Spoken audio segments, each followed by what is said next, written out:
Então ele chegou numa segunda-feira, uma cadeira de roda, empurrado pela sua esposa, não conseguia dar nenhum passo.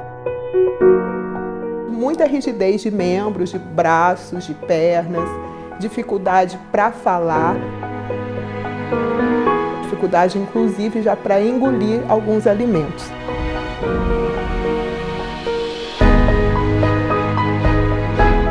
Vi que não seria um quadro simples para a gente tratar aqui, seria uma reabilitação a médio e longo prazo.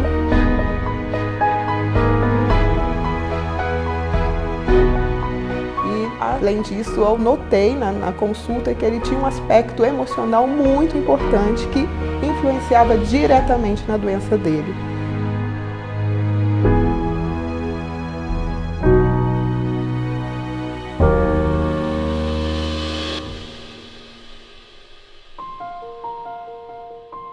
Quando eu conheci o Celésio, eu passando em frente da casa, eu estava morando nos fundos, né? E a minha inquilina é fisioterapeuta, e ele estava na sala de espera, e ele aí quis saber de mim, né? E ela falou bem de mim, depois veio falar dele, falou muito bem dele para mim, e no fim decidimos, né, a nos casar. Eu era católico, esse católico, família bem conservadora, né? E ela adventista. A princípio ele ficou meio assim, exatamente por causa da religião, né? E ele até falou assim, poxa, você realmente é a mulher dos meus sonhos, a mulher que eu sempre procurei, né? Mas só tem um probleminha, é a questão da religião, que eu acho que não vai dar certo. Uns dias conversei com a Maria, já entendi ela, fui na igreja dela. Primeira vez até fiquei assim.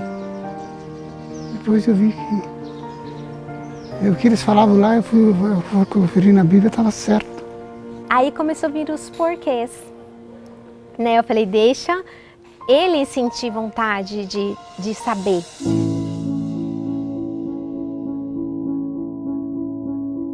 Quando nós nos casamos, assim, nem tinha parado para saber o que era o mal de Parkinson.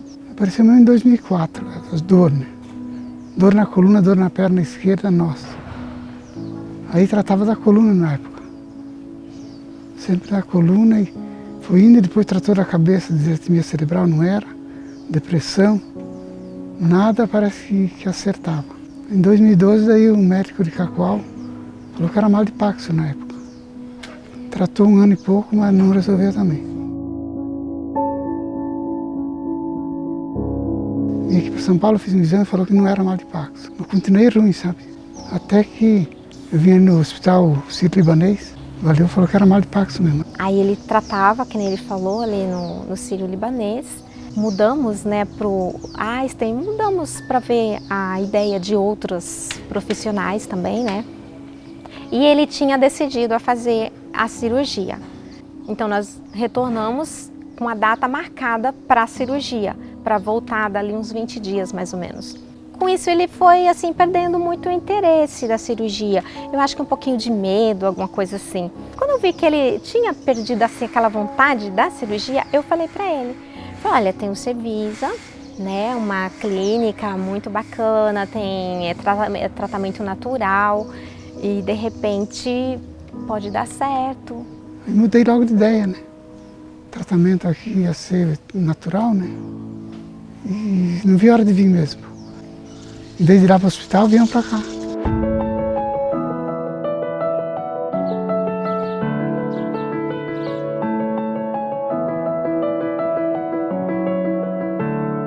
Colhendo a história dele, de vida desde o início, a gente viu que ele tinha, além do Parkinson, que é uma doença física, uma doença neurológica, e manifestações até atípicas que não são comuns da doença.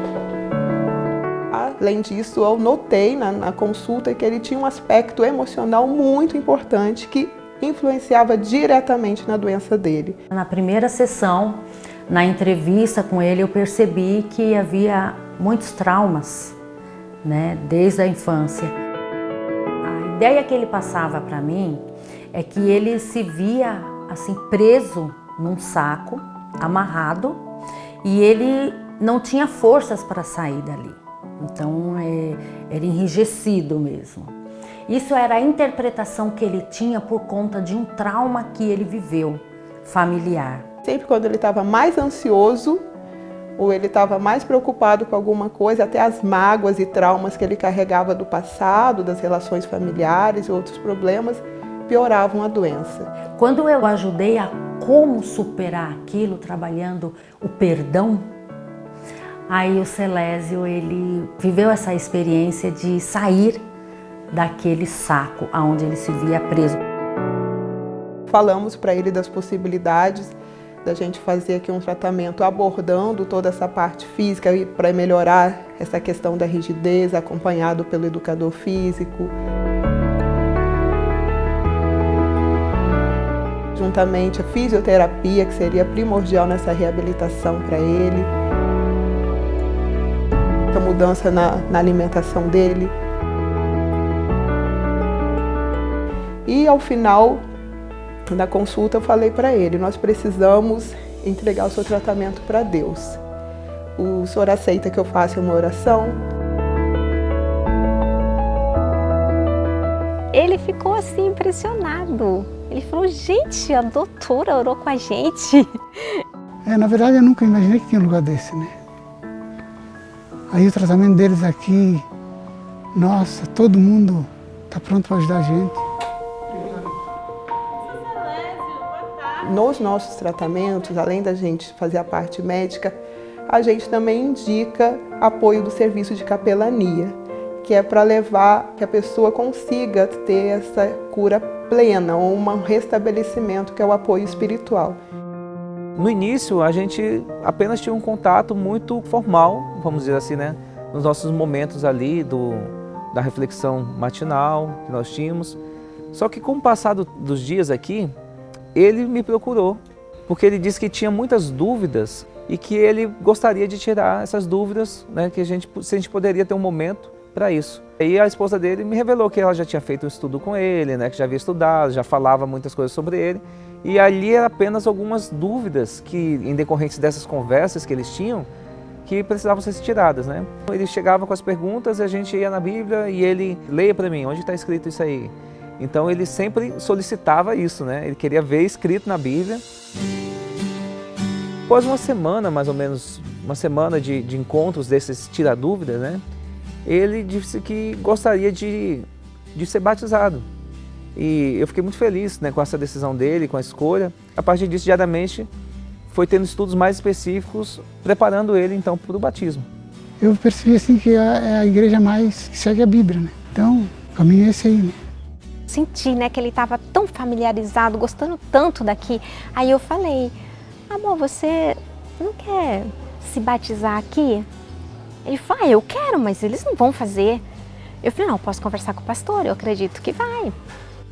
E pra gente foi uma alegria sem tamanho, né, poder testemunhar, né, já o resultado um pouco do trabalho que é feito, né, por todo o Cevisa. Não é um trabalho de área somente espiritual, mas é um trabalho que foi um todo que foi isso, né?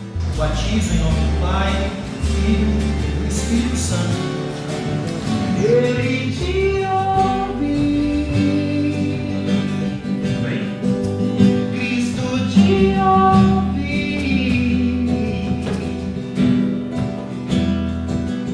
Escuta suas orações.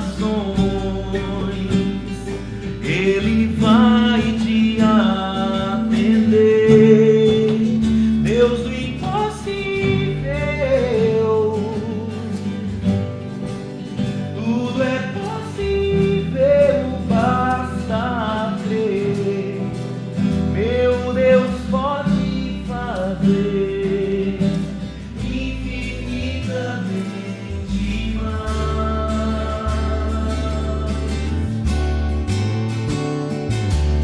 A cura, se Deus quiser, Ele pode fazer, não é impossível Ele fazer. Mas amanhã ou depois você vai morrer igual. Agora, o maior milagre que Deus pode fazer na vida no ser humano é a transformação, essa aceitação para Jesus. Isso é o maior milagre. Então, isso Ele encontrou aqui.